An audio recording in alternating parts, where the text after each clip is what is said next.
Hey guys, Connor here at eTrailer.com. Today we're going to be taking a look at the Roadmaster Nighthawk all-terrain tow bar here on our 2020 Chevy Spark. So the Nighthawk tow bar here is definitely one of the nicest tow bars on the market in my mind. For starters, it's going to be compatible with pretty much any base plate kit. Right now, and the best compatibility is going to be with the Roadmaster Quick Connect. We're not going to have to use any bulky crossbars each time we set it up. If we're using these base plates, we're simply going to have a one-pin operation for each side.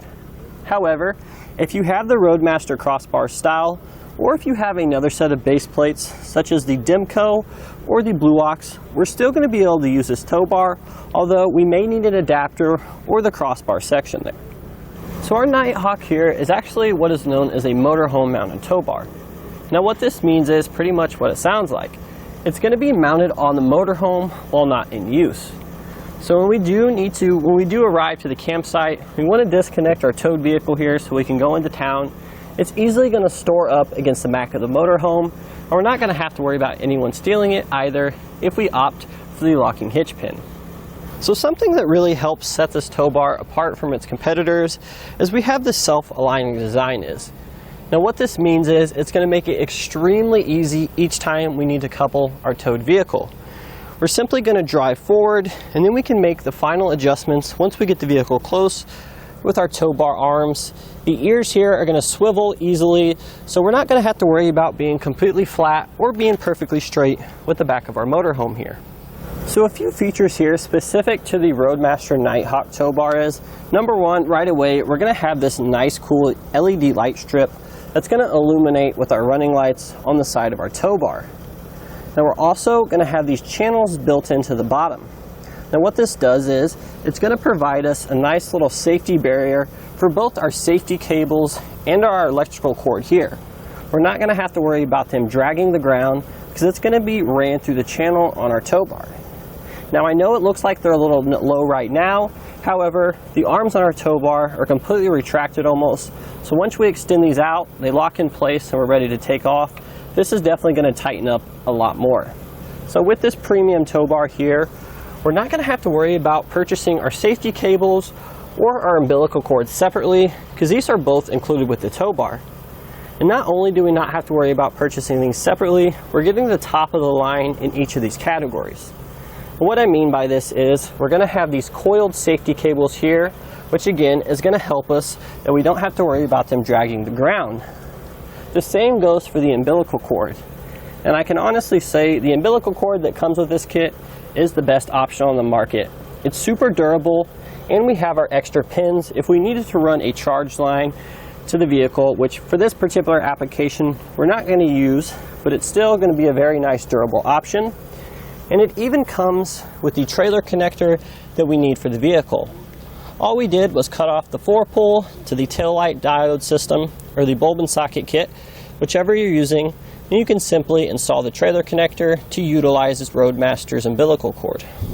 So last but not least, we have this really nice hammered finish here on the Nighthawk, so we're not going to have to worry about it rusting. But let's be honest, it looks really nice, and it's going to look like a nice piece of equipment here on the back of our motorhome, completing our flat tow setup. So our Nighthawk tow bar here has an 8,000 pound weight capacity, which is going to be more than enough for our Chevy Spark here. So now that we've gone over some of the benefits and features, let's jump right into installation and show you how it's done. Now the first thing we're going to do is we're going to take our tow bar out of our box here. We're just going to get everything laid out in front of us. We're going to have an extra set of safety cables we can set aside, as well as the pins to secure our tow bar to the vehicle. And we have our integrated wiring harness, which is already attached to the tow bar. And once we have everything laid out, we're going to come back to the back of our motorhome here. What we're going to do is we're first going to insert the shank from our tow bar into the trailer hitch receiver tube on our motorhome. So we're just going to pick this up now. Keep in mind the end here, we should be able to see by the logo facing up which side goes which, but we also have this sort of locking mechanism that's going to go at the top as well. So then we can take the shank, if you will, here. We may need to bend it a little bit here just to get it to line up. We're going to see the hitch pin hole on the side here. that's going to line up with the hitch pin hole on our trailer hitch. So we're just going to simply slide that into position like so. And then with our kit, we actually are going to get a 5/8 inch diameter hitch pin. If you would like to opt for a locking hitch pin, we have these available at eTrailer as well. Now with such a nice tow bar, if you plan on leaving this installed on the motorhome while not in use, I would definitely recommend picking up some. So now that we have our hitch pin there securing the shank to our motorhome, what we can do now is we can actually go ahead and just fold this up into the stored position, just like so. We should hear it lock into place, and now we don't have to worry about our arms falling. And now what we can do is we can go ahead and take our vehicle, we can pull it forward to the back of our motorhome here. Keep in mind, we do want to center the vehicle as much as we can to the trailer hitch. We want to get a couple feet away from the motorhome so we can ensure we have enough room to bring our tow bar down and connect the arms to our base plate. So now that we have our towed vehicle aligned with our motorhome here, we can go ahead and make the connections here for our tow bar. So we just want to simply press forward on this latch here to release the assembly. Then it's going to come down. We have these little levers here that are going to allow us to extend and retract the tow bar arms. Now we have these two swivel heads here, so it should be fairly easy. We don't have to be straight on or dead level with our towed vehicle in order to hook everything up, which is what I really like about this tow bar and these base plates. So now we're going to take our locking pin here, just simply going to insert it through both ends there. And if we take a look here, we're going to see our Lynch pin here. We're going to have to open that up. And if we come on the inside, we're going to see some tabs welded to the side of the ears for our base plate. So we're obviously going to have to rotate the pin in order to line all that up. Then once we do so, we can insert our Lynch pin and then lock it to set it in place. We're obviously going to do this exact same thing for the other side of the vehicle. Super easy, super simple. You don't have to worry about any binding, and everything just fit in real nicely. We weren't fighting with it. Just like that. So since our Nighthawk tow bar here already has our umbilical cord ran into the body, we don't have to worry about wrapping it around, or we don't have to worry about it dragging on the ground. We can just go ahead and make our connections here. So we have one connection here that's going to go into the trailer connector here on our vehicle. Now this particular one uses a round 6-pin connection. This the vehicle side trailer connector, this 6-pole here, is actually going to come with our tow bar. So we just went ahead and wired it on to our diode system, or rather our bulb and socket kit here for the vehicle. So we're just going to plug that in. Keep in mind, these do take a little bit of force. We're going to have an alignment tab on the bottom here. It's going to match up with our trailer connector, but we want to make sure we get a secure grip on the trailer connector, then we can push the two together. But I will admit, this does take a little bit of elbow grease because it's a super tight fit. So now that we've made our connection to the towed vehicle, we can go ahead and plug in our 7-blade trailer connector here to our motorhome.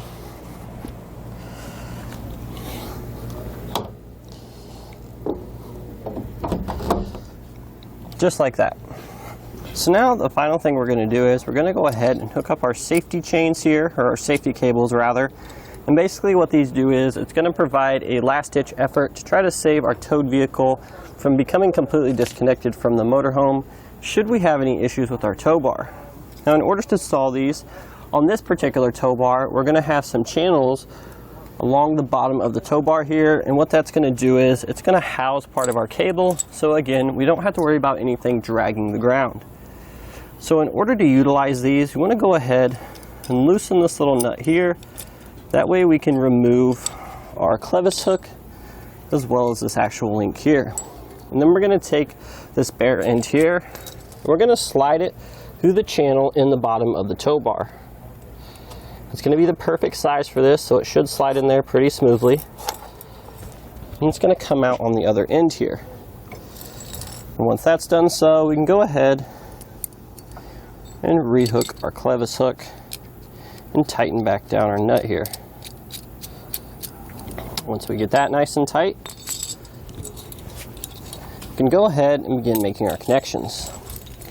We can go ahead and take our clevis hook here and connect it to the safety chain tab welded onto our base plate kit. We want to do that for both sides.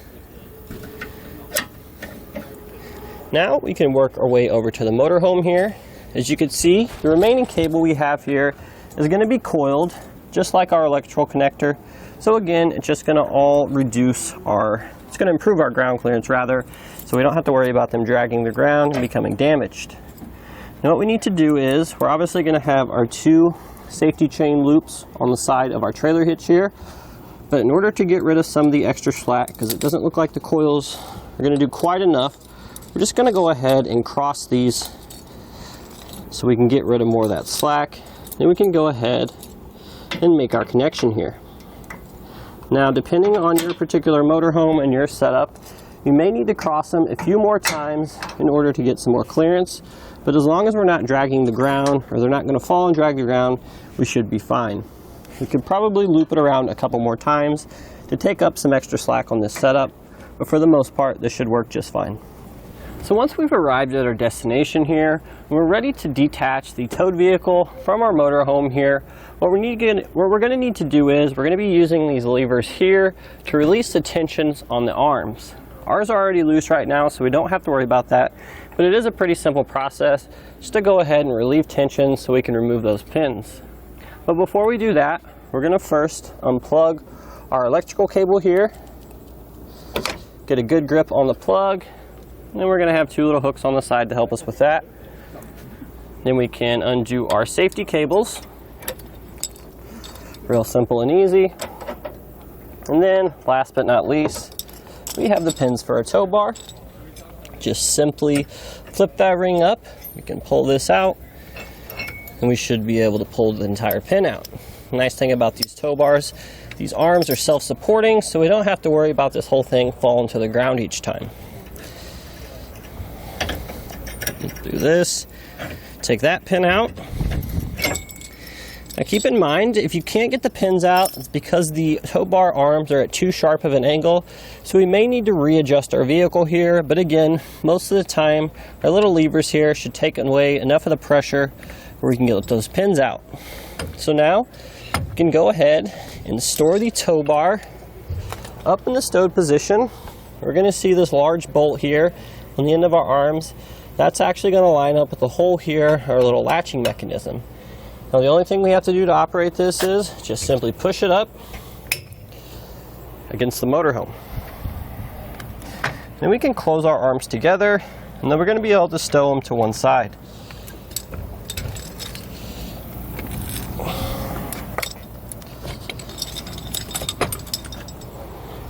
And that's going to do it here for our look and installation of the Roadmaster Nighthawk All-Terrain Tow Bar here for our 2020 Chevy Spark.